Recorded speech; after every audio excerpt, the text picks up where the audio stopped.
박근혜 경우에는 본인은 지금까지 계속해서 현실로 내려오는 과정을 겪고 있기 때문에 심리적으로는 그거를 내가 구속될 수 있다고 생각을 저는 못했을 가능성이 높다고 봅니다. 그러니까 생각하더라도 마음으로 이렇게 현실로 와닿지 않는 거죠. 그러나 어쨌든 그건 그렇고 저는 늘 이렇게 보면 그런 생각을 많이 하는 편인데 이게 참 세상이라는 것은 세월호가 오고 박근혜가 가고 진실이 이렇게 올라오고 또 법의 정의가 실현돼 나가고 그러니까 참 조금 전혀 다른 얘기인데 저는 오늘 무슨 생각을 했냐면은 참 사람이라는 건 길게 보고 착하게 살아야 된다. 그러니까 조금 아주 좀 전혀 다른 느낌인데 아주 그런 원초적인 생각이 좀 들더라고요. 죄 지으면 안 된다는 거죠. 예, 박근혜 전 대통령이 12살 때 청와대에 들어가서 79년도 나왔는데 그리고 이제 다시 들어가니까 이제 그곳이 본인이 개인 집인 줄 아는 거 아니에요. 그러면서 국가 재산도 개인 재산으로 착각하고 재벌도 아버지가 하듯이 그렇게 갈취를 해도 되는 것으로 이렇게 생각하면서 뭐 내가 하는 게 뭐 죄가 되냐. 그리고 뭐 480억을 받으려고 내가 그 정도의 뇌물을 받으려고 그랬냐라는 식의 발언을 보고 하여간 말씀하신 것처럼 정말 잘 살아야 되겠다는 것도 한편으로 있고 그리고 정말 정의가 실현되는 대한민국이다. 국민의 힘으로 대통령을 뽑기도 하고 국민의 힘으로 대통령을 그만두게 할 수 있는 이런 정말 민주화된 대한민국이다라는 것을 다시 한번 실감하고 또 국민들에게 감사한 마음 정치인이 정말 정치를 잘해야겠다 이런 생각을 갖게 하는 밤샘이었습니다. 네. 박근혜 씨의 그 구속돼가지고 양쪽이 검찰 직원이겠죠? 네. 태워서 이렇게 호송이죠 이제는. 호송하는데 아까 처음에 제가 말씀드렸던 약간 마음으로 좀 이렇게 심란한 것도 있지만 정권 내내 핍박받았던 사람들 입장에서는 굉장히 통쾌한 일이었을 거라는 생각도 듭니다. 결국에는 죄 지은 사람이 이제 감옥에 가게 되는 특히 세월호 유가족 분들 입장에서는 뭐 저 같은 마음도 있었겠습니다만 한편으로는 아직도 그 정도로는 분이 안 풀릴 것 같은 생각도 들죠. 네, 안 풀리죠. 어저께 밤새 이제 같이 있지는 않았지만 공간상 같이 있지는 않았지만 계속 이제 문자를 주고받고 통화도 하고 그랬는데 잠을 잘 수 있을 것 같다라는 거예요. 그러니까 최근에 이 세월호가 인양되는 과정을 보면서 잠을 못 잔다는 거고요. 날숨이라고 그러죠. 날숨. 숨이 잘 안 쉬어지는 고통을 겪고 있고 그보다 더한 상황에 놓여 있는 분들도 있는데 근데 좀 잠을 잘 수 있겠다라는 게 이제 오늘 박근혜 전 대통령 구속을 보고 하는 말이고 지금 이제 유가족들이 50명이 목포 신항으로 가고 그다음에 이제 안산에서도 일요일날 시민들 상대로 이제 목포 신항에 내려가자 이렇게 제안들도 있고 하는데 보고 싶은 마음이 얼마나 간절하겠어요 가족들이. 그렇죠. 그러니까 박근혜 전 대통령이 세월호 사건 터지면서 모든 걸 다 들어주겠다고 약속해놓고 그다음부터 이 가족들을 고립시키고 분열시키고 천하에 몹쓸 사람들로 만들고 뭐 이런 거에 배신감들이 크기 때문에 예. 다시는 안 보고 싶죠. 예, 박근혜 대통령이라는 그렇죠. 사람을. 네. 지워버리고 싶은. 볼 때마다 떠오르는 사람 있잖아요. 어떤 사람을 보면 무슨 사건이 떠오르고. 확실히 역사를 되돌릴 수 있다면 박근혜 씨는 처음부터 다시 시작을 한번 해봐야 된다고 생각해요. 특히 세월호 사건 같은 경우는 제가 그런 얘기를 예전에 방송 초창기 때 한 적이 있거든요. 교통사고가 자기들 말처럼 날 수는 있는데 그것을 수습을 잘 해가지고 국가가 잘못했다 미안하다 계속 케어를 계속 해왔다 그러면 만약에 이런 상황이 또다시 온다면 아마 반대로 세월호 유가족들은 박근혜 씨를 보호하려고 했을걸요. 그런 측면들을 한번 생각해보면 뿌리만큼 거둔다는 게 딱 역사의 진리 같습니다. 지난 대선 때 제가 느꼈던 건데는 그런 느낌이 딱 들어맞는 것 같아요. 초창기 메이드 인 차이나 개념의 그 정말 정확한 전자제품 하나 요거를 포장을 잘 해가지고 명품처럼 내놓으니까 사람들이 4대주의 같은 거에 좀 쩔어있는 분들 입장에서 보면은 마치 자기들이 영웅을 먹으시는 듯한 그런 느낌이었지만 사실 물건을 닦아보니까 전혀 작동이 잘 제대로 안 되고 있었던 그런 느낌이에요. 속지 말자는 거지. 사실 선거만 잘했어도 이런 경우는 안 왔을 거 아닙니까? 우리들이 알고 있었던 거 아니에요. 사실 이쪽 사람들은 저 사람 대통령으로서 어떤 좌질 자체가 전혀 안 된다 이렇게 알고 있었던 사람인데 저쪽 분들한테는 청천벽력 같은 상황이 돼버린 거예요. 그랬었나요? 저는 제가 주변에 있는 오래 정치하셨던 분들 중에 박근혜 전 대통령이 국회의원 시절에요. 되게 품위 있고 우아하고 예의 바르고. 정치를 품위로 합니까? 그렇게 본 거예요. 저는 기본적으로 여성 정치인을 대하는 태도와 관련해서 이게 이제 고분고분한 사람들이 되게 이제 좀 뭐라고 해야 되나 대우받는 정치하기 전까지는 그게 어려운데 정치인이 되고 나서는 조금 이제 여성 정치인에 대한 기대가 좀 있는 것 같아요. 그러니까 하여튼 그런 대목에서 박근혜 국회의원은 굉장히 주변에서 평가가 좋았죠. 말수도 적고 정치권은 그렇지 않았다는 거예요. 그래요? 그리고 두 희한하네요, 번째요. 진짜. 실제로요. 그리고 약간 공주필 이런 거 예, 있잖아요. 수첩공주란 이른바 소위 얘기하는 말이에요. 어떤 뭐 네. 아우라, 뭐 굉장히 좀 네. 내공이 있어 보이고 네. 이런 면이 그리고 있는 거죠. 네. 말도 함부로 안 하고 간단하고 명료하게 그게 주로 언론에서 그렇게 조작을 한 거 아닙니까? 이미지 조작을요? 그렇죠. 우리가 만약에 대전은요 이랬으면은 아니 무슨 말도 안 되는 소리 한다고 그랬는데 박근혜 의원이 대전은요 그러면 메시지가 아주 강하다. 예. 그러고 뭐 휴전선은요. 역시 안보관이 투철한 사람이다. 이렇게 다 언론에서 보도한 거 아니에요. 그러니까 실제로 최근에도 박근혜 전 대통령이 그 검찰에 조사받고 났을 때 주고받은 메시지를 보면 뭐 탈진했다, 쓰러졌다, 그리고 뭐 경련을 일으켰고 의무실장에 달려가는 상황이 발생했다. 이런 식의 이제 조작된 가짜뉴스죠. 예, 조작된 걸 유포하면서 이제 심파극을 만들어낸 거잖아요. 눈물 흘리고 뭐 사약을 받는다. 그다음에 대통령을 머리가 흥크러진 모습을 국민들한테 굳이 보여야 되는 이런 식의 불쌍한 모습으로 다시 옛날처럼 만들어가지고 여론을 어떻게 좀 호도할까 하는 그런 게 보인단 말이죠. 그래서 어쨌든 박근혜 전 대통령을 둘러싸고 평가가 굉장히 다양한데 저도 제가 2012년도 대선 할 때요. 저는 그때 이제 태자마마 유신공주라는 책이 그때 막 나와서 그 책을 이제 20권을 사서 돌렸거든요. 기자들한테 검증 제대로 해야 된다 진짜. 근데 다들 별로 경계심은 없었어요. 그 전에도 굉장히 많은 말실수 같은 걸 통해서 정말 속이 텅 빈 이런 사람이라는 느낌이 있었는데도 불구하고 왜 그런 식으로만 박정희 아우라를 갖다가 자기 정치에 이용해 먹으려던 사람들의 설치가 아닙니까? 결국은 정치인들 사이에. 아니 그거는 이제 예를 들어서 그 당시에 집권 여당이었던 새누리당이 그렇게 가는 거는 너무나 당연한 거고. 그러니까 이명박 전 대통령이 본인의 이런 소위 말한 사자방하고 딜한 거잖아요. 박근혜 당시 후보하고요. 그리고 국정원을 동원해서 돕겠다라고 이제 약속까지 했고 두 사람의 미래가 있었던 거잖아요. 그게 이제 사실은 이명박 전 대통령하고 박근혜 측하고는 거의 막 가는 수준이었는데 어느 날 갑자기 손을 잡은 거잖아요. 2011년도에 손 잡고 2012년도에 그게 실행이 됐던 건데 그쪽은 잘 알았지만 사실은 저희 쪽이 박근혜 전 대통령의 수준에 대해서 이렇게 심각할 거다. 그러니까 최순실이라는 이름은 알았어도 이렇게 국정농단을 부리고 있었다라는 것까지는 파악이 안 된 거죠. 그 부분에 대해서는 저도 정치인의 한 사람으로서 굉장히 좀 뭐라 그래야 되나 좀 죄송한 마음이 좀 들더라고요. 저도. 예. 근데 이제 그렇게 아주 꽁꽁 감추어진 비선이 있고 그것을 또 아주 권력이 꽁꽁 감추고 그렇게 해서 그것을 야권이 참 빨리 알지 못했다. 이건 굉장히 한편 죄송스럽지만 어떻게 보면 도리 없는 측면도 있는 거예요. 그러니까 그래서 제가 이제 이 말씀을 드리는 이유는 아까 그것이 어떤 주변 사람들이 그렇게 해서 만들었다라고 하는 측면도 있지만 실제로 보기에 잘 몰랐을 때는 어쨌든 공주필도 좀 나고 뭐 아우라도 있어 보이고 이렇게 적어도 이렇게 걷는 거라든가 이렇게 가만히 이렇게 사람을 대하는 거라든가 이런 거는 공손하고요. 어떤 사람들은 그렇게 얘기를 했어요. 무슨 얘기를 옆에서 하면 다른 사람들에 비해서 굉장한 집중도를 가지고 이렇게 듣는다. 뭐 그런 식의 약간 미담 같은 거? 뭐 이런 것도 있었단 말이에요. 결국 그래서 중요한 것은 그런 실제의 실체를 파악하기 위해서는 결국 대선 과정이라든가 또는 각종 정치 행위의 과정에서 그 사람의 실제의 감각, 그다음에 정말 안에 들어있는 그 내용이 드러날 수 있게 하는 토론, 이런 것들이 일상화되고 전면화되고 그런 것에 대한 검증이 아주 그 수준이 높아지는 그런 정치 문화가 일상화되지 않으면 이게 참 어려울 거예요, 사실은. 당시에도 역대 가장 적은 횟수의 토론회로 결국은 검증했던 것이고요. 그 과정에서도 굉장히 많은 비웃음들이 나왔었죠. 뭐 그러니까 내가 대통령이 되려고 하는 거 아니냐 같은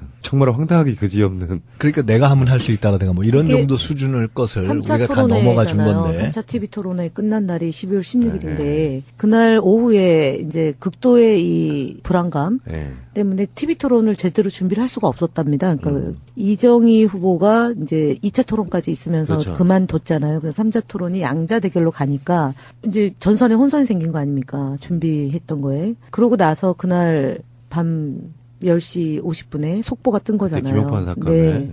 그러니까 중간 수사 결과 발표, 댓글 흔적 없다. 자막 뜬 게 그래서 부랴부랴 저는 이제 경찰 쪼고 국정원이 나서고 새누리당이 하여간 김용판 해가지고 물론 그 전에 준비는 하고 있었지만 12월 16일 날 그날 3차 토론의 결과는 원사이드하게 깨진 거거든요. 박근혜 후보가. 그러니까 그 주제를 완전히 저기로 덮은 거죠. 중간수사 결과. 제가 보니까 그 현장에 또 한가운데 계셨던 분이네. 네. 그래서 이런 거를 이렇게 보면 결국은 기본이 참 중요한 거예요. 네, 아주 맞습니다. 원칙과 기본이 정치인을 검증하는 거 무슨 방법으로 뭐 그 사람이 집안에서 뭐 어떻게 있는지 누구랑 만나는지 그걸 일일이 알겠어요, 사실은. 그래서 그것도 있고 그런 예. 어떤 원칙과 기본에 의한 검증이 이렇게 정말 시스템으로 작동하는 또 그런 경험 또 이런 걸 통해서 우리 국민들도 그런 것을 그냥 이쁘게만 봐주는 것으로 이게 문제가 해결되는 것이 아니구나 하는 아주 아픈 경험을 쌓은 그러니까 거죠. 개인과 그다음에 세력이잖아요. 그러니까 소위 말하는 사악한 세력들, 그러니까 검찰, 경찰, 국정원, 언론 이것의 합작품이 박근혜를 양산해낸 거잖아요. 그러니까 12월 16일 날 사실은 경찰이 그렇게 협조를 안 했으면 대선 결과가 달라질 수도 있었어요, 사실은. 근데 가녀린 여성에 대한 인권 침해 이렇게 네. 만들었던 거고. 지금 오늘은 많은 언급을 안 했지만 결국에는 부정선거도 굉장히 큰 목소리를 냈다고 보면은 인물이 안 되면 부정선거밖에 없었던 저는 그런 상황이었다고 보고 인물이 똑똑하고 잘났으면 그렇게 부정선거까지 할 필요가 있겠습니까? 박근혜 씨는 그래서 구치소로 이동해서 평생 겪어보지 못한 일들을 겪을 것 같고요. 거예요. 그러니까 최근에 이 세월호가 인양되는 과정을 보면서 잠을 못 잔다는 거고요. 날숨이라고 그러죠. 날숨. 숨이 잘 안 쉬어지는 고통 겪고 있고 그보다 더한 상황에 놓여 있는 분들도 있는데 근데 좀 잠을 잘 수 있겠다라는 게 이제 오늘 박근혜 전 대통령 구속을 보고 하는 말이고 지금 이제 유가족들이 50명이 목포 신항으로 가고 그다음에 이제 안산에서도 일요일 날 시민들 상대로 이제 목포 신항에 내려가자 이렇게 제안들도 있고 하는데 보고 싶은 마음이 얼마나 간절하겠어요, 가족들이. 그렇죠. 그러니까 박근혜 전 대통령이 세월호 사건 터지면서 모든 걸 다 들어주겠다고 약속해놓고 그다음부터 이 가족들을 고립시키고 분열시키고 천하에 몹쓸 사람들로 만들고 뭐 이런 거에 배신감들이 크기 때문에 예. 다시는 안 보고 싶죠. 예, 박근혜 대통령이라는 그렇죠. 사람을. 네. 지워버리고 싶은 볼 때마다 떠오르는 사람 있잖아요. 어떤 사람을 보면 무슨 사건이 떠오르고 확실히 역사를 되돌릴 수 있다면 박근혜 씨는 처음부터 다시 시작을 한번 해봐야 된다고 생각해요. 특히 세월호 사건 같은 경우는 제가 그런 얘기를 예전에 방송 초창기 때 한 적이 있거든요. 교통사고가 자기들 말처럼 날 수는 있는데 그것을 수습을 잘 해가지고 국가가 잘못했다 미안하다 계속 케어를 계속 해왔다 그러면 만약에 이런 상황이 또다시 온다면 아마 반대로 세월호 유가족들은 박근혜 씨를 보호하려고 했을걸요. 그런 측면들을 한번 생각해보면 뿌리만큼 거둔다는 게 딱 역사의 진리 같습니다. 지난 대선 때 제가 느꼈던 건데는 그런 느낌이 딱 들어맞는 것 같아요. 초창기 메이드 인 차이나 개념의 그 정말 정확한 전자제품 하나. 요거를 포장을 잘 해가지고 명품처럼 내놓으니까 사람들이 사대주의 같은 거에 좀 쩔어있는 분들 입장에서 보면은 마치 자기들이 영웅을 모시는 듯한 그런 느낌이었지만 사실 물건을 닦아보니까 전혀 작동이 잘 제대로 안 되고 있었던 그런 느낌이에요. 속지 말자는 거지. 사실은 선거만 잘했어도 이런 경우는 안 왔을 거 아닙니까? 우리들이 알고 있었던 거 아니에요. 사실 이쪽 사람들은 저 사람 대통령으로서 어떤 자질 자체가 전혀 안 된다 이렇게 알고 있었던 사람인데 저쪽 분들한테는 청천벽력 같은 상황이 돼버린 거예요. 그랬었나요? 네. 저는 제가 주변에 있는 오래 정치하셨던 분들 중에 박근혜 전 대통령이 국회의원 시절에요.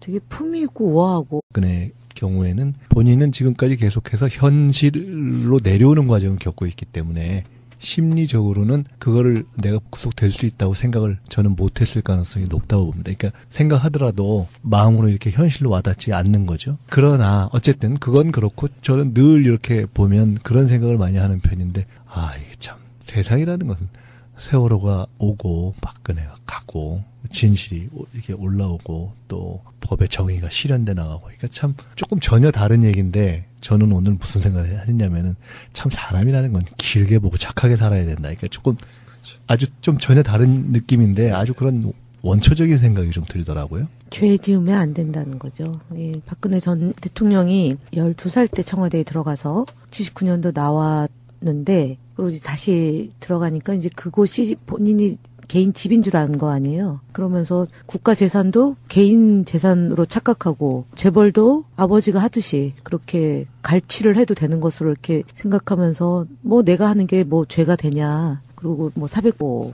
예의 바르고 정치를 품위로 합니까? 그렇게 본 거예요. 그 저는 기본적으로 여성 정치인을 대하는 태도와 관련해서 이게 이제 고분고분한 사람들이 되게 이제 좀 뭐라고 해야 되나 대우받는 그 정치하기 전까지는 그게 어려운데 정치인이 되고 나서는 조금 이제 여성 정치인에 대한 기대가 좀 있는 것 같아요. 그러니까 하여튼 그런 대목에서 박근혜 국회의원은 굉장히 주변에서 평가가 좋았죠. 말수도 적고 정치권은 그렇지 않았다는 거예요. 그래요? 그리고 두 희한하네요, 번째요. 진짜. 실제로요. 그리고 약간 공주필 이런 거 네, 있잖아요. 수첩공주란 이른바 소위 얘기하는 말이에요. 어떤 뭐 네. 아우라, 뭐 굉장히 좀 네. 내공이 있어 보이고 네. 이런 면이 그리고 있는 거죠. 네. 말도 함부로 안 하고 간단하고 명료하게 그게 주로 언론에서 그렇게 조작을 한 거 아닙니까? 이미지 조작을요? 그렇죠. 우리가 만약에 대전은요 이랬으면은 아니 무슨 말도 안 되는 소리 한다고 그랬는데 박근혜 의원이 대전은요 그러면 메시지가 아주 강하다. 예. 그리고 뭐 휴전선은요. 역시 안보관이 투철한 사람이다. 이렇게 다 언론에서 보도한 거 아니에요. 그러니까 실제로 최근에도 박근혜 전 대통령이 그 검찰에 조사받고 났을 때 80억을 받으려고 내가 그 정도의 뇌물을 받으려고 그랬냐라는 식의 발언을 보고 하여간 말씀하신 것처럼 정말 잘 살아야 되겠다는 것도 한편으로 있고 그리고 정말 정의가 실현되는 대한민국이다. 국민의 힘으로 대통령을 뽑기도 하고 국민의 힘으로 대통령을 그만두게 할 수 있는 이런 정말 민주화된 대한민국이다라는 것을 다시 한번 실감하고 또 국민들에게 감사한 마음 정치인이 정말 정치를 잘해야겠다 이런 생각을 갖게 하는 밤샘이었습니다. 예. 박근혜 씨의 그 구속돼가지고 양쪽이 참, 검찰 직원이겠죠? 네. 태워서 이렇게 호송이죠, 이제는. 호송하는데 아까 처음에 제가 말씀드렸던 약간 마음으로 좀 이렇게 심란한 것도 있지만 정권 내내 그 핍박받았던 사람들 입장에서는 굉장히 통쾌한 일이었을 거라는 생각도 듭니다. 결국에는 죄 지은 사람이 이제 감옥에 가게 되는 특히 세월호 유가족 분들 입장에서는 뭐 저 같은 마음도 있었겠습니다만 한편으로는 아직도 그 정도로는 분이 안 풀릴 것 같은 생각도 들죠. 네, 안 풀리죠. 어저께 밤새 이제 같이 있진 않았지만 공간상 같이 있진 않았지만 계속 이제 문자를 주고받고 통화도 하고 그랬는데 잠을 잘 수 있을 것 같다라는 어떤 사람을 보면 무슨 사건이 떠오르고 확실히 역사를 되돌릴 수 있다면 박근혜 씨는 처음부터 다시 시작을 한번 해봐야 된다고 생각해요. 특히 세월호 사건 같은 경우는 제가 그런 얘기를 예전에 방송 초창기 때 한 적이 있거든요. 교통사고가 자기들 말처럼 날 수는 있는데 그것을 수습을 잘 해가지고 국가가 잘못했다 미안하다 계속 케어를 계속 해왔다 그러면 만약에 이런 상황이 또다시 온다면 아마 반대로 세월호 유가족들은 박근혜 씨를 보호하려고 했을걸요. 그런 측면들을 한번 생각해보면 뿌린만큼 거둔다는 게 딱 역사의 진리 같습니다. 지난 대선 때 제가 느꼈던 건데는 그런 느낌이 딱 들어맞는 것 같아요. 초창기 메이드 인 차이나 개념의 그 정말 정확한 전자제품 하나. 요거를 포장을 잘 해가지고 명품처럼 내놓으니까 사람들이 사대주의 같은 거에 좀 쩔어있는 분들 입장에서 보면은 마치 자기들의 영웅을 모시는 듯한 그런 느낌이었지만 사실 물건을 닦아보니까 전혀 작동이 잘 제대로 안 되고 있었던 그런 느낌이에요. 속지 말자는 거지. 사실 선거만 잘했어도 이런 경우는 안 왔을 거 아닙니까? 우리들이 알고 있었던 거 아니에요. 사실 이쪽 사람들은 저 사람 대통령으로서 어떤 자질 자체가 전혀 안 된다 이렇게 알고 있었던 사람인데 저쪽 분들한테는 청천벽력 같은 상황이 계속 이제 문자를 주고받고 통화도 하고 그랬는데 잠을 잘 수 있을 것 같다라는 거예요. 그러니까 최근에 이 세월호가 인양되는 과정을 보면서 잠을 못 잔다는 거고요. 날숨이라고 그러죠. 날숨. 숨이 잘 안 쉬어지는 고통 겪고 있고 그보다 더한 상황에 놓여 있는 분들도 있는데 근데 좀 잠을 잘 수 있겠다라는 게 이제 오늘 박근혜 전 대통령 구속을 보고 하는 말이고 지금 이제 유가족들이 50명이 목포 신항으로 가고 그다음에 이제 안산에서도 일요일 날 시민들 상대로 이제 목포 신항에 내려가자 이렇게 제안들도 있고 하는데 보고 싶은 마음이 얼마나 간절하겠어요, 가족들이. 그렇죠. 그러니까 박근혜 전 대통령이 세월호 사건 터지면서 모든 걸 다 들어주겠다고 약속해놓고 그다음부터 이 가족들을 고립시키고 분열시키고 천하에 몹쓸 사람들로 만들고 뭐 이런 거에 배신감들이 크기 때문에 예.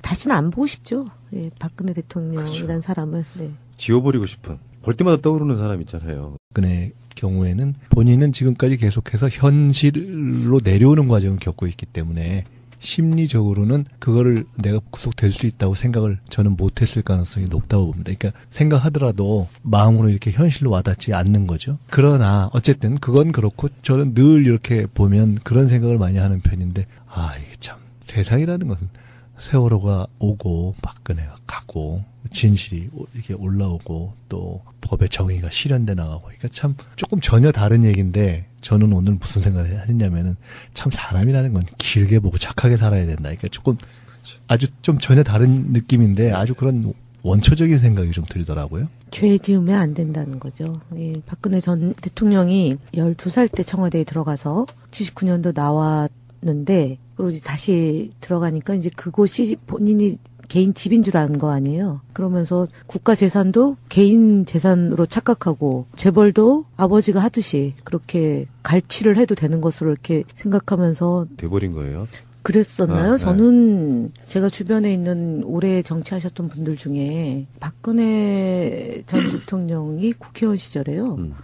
되게 품위 있고 우아하고 예의 바르고 정치를 품위로 합니까? 그렇게 본 거예요. 저는 기본적으로 여성 정치인을 대하는 태도와 관련해서 이게 이제 고분고분한 사람들이 되게 이제 좀 뭐라고 해야 되나 대우받는 그 정치하기 전까지는 그게 어려운데 정치인이 되고 나서는 조금 이제 여성 정치인에 대한 기대가 좀 있는 것 같아요. 그러니까 하여튼 그런 대목에서 박근혜 국회의원은 굉장히 주변에서 평가가 좋았죠. 말수도 적고 정치권은 그렇지 않았다는 거예요. 그래요? 그리고 두 희한하네요, 번째요. 진짜. 실제로요. 그리고 약간 공주필 이런 거 네, 있잖아요. 수첩공주란 이른바 소위 얘기하는 말이에요. 어떤 네. 아우라, 뭐 괜히 좀 네. 내공이 있어 보이고 네. 이런 면이 그리고 있는 거죠. 네. 말도 함부로 안 하고 간단하고 명료하게 그게 주로 언론에서 그렇게 조작을 한 거 아닙니까? 이미지 조작을요. 그렇죠.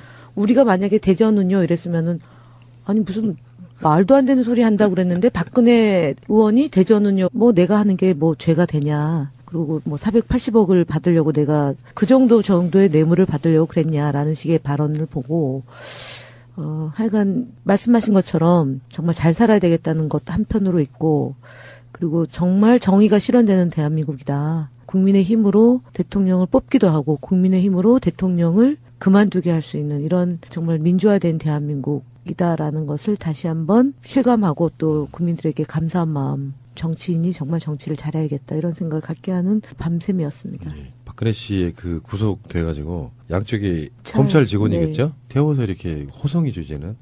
호송하는데 아까 처음에 제가 말씀드렸던 약간 마음으로 좀 이렇게 심란한 것도 있지만 정권 내내 그 핍박받았던 사람들 입장에서는 굉장히 통쾌한 일이었을 거라는 생각도 듭니다. 결국에는 죄 지은 사람이 이제 감옥에 가게 되는 특히 세월호 유가족 분들 입장에서는 뭐 저 같은 마음도 있었겠습니다만 한편으로는 아직도 그 정도로는 분이 안 풀릴 것 같은 생각도 풀리죠. 들죠. 네, 안 풀리죠. 어저께 밤새 이제 같이 있지는 않았지만 공간상 같이 있지는 않았지만